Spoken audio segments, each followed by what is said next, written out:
Beauty in Action, la bellezza in movimento, uno spettacolo che fonde musica, arte e sport. L'Arena di Verona come non l'abbiamo mai vista per la cerimonia di chiusura delle Olimpiadi di Milano Cortina il prossimo 22 febbraio. La presentazione dell'evento al Teatro Filarmonico di Verona, la presenza dei ministri Francesco Lollobrigida e Matteo Salvini, che ha parlato delle infrastrutture che resteranno in Veneto.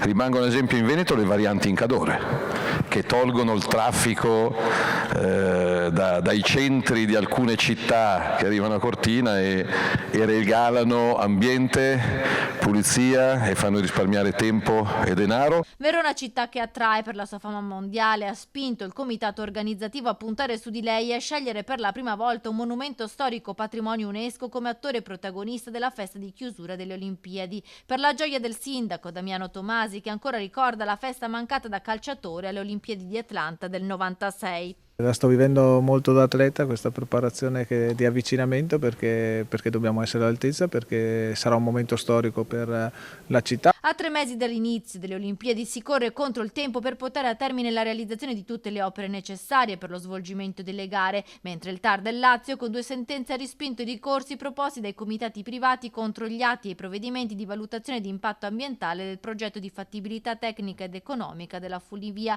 Apolonio Socrepes di Cortina d'Ampezzo. Sarà tutto pronto al momento opportuno, però ogni giorno molte delle cose che fanno parte del tutto pronto sono smarcate e lo sapevamo.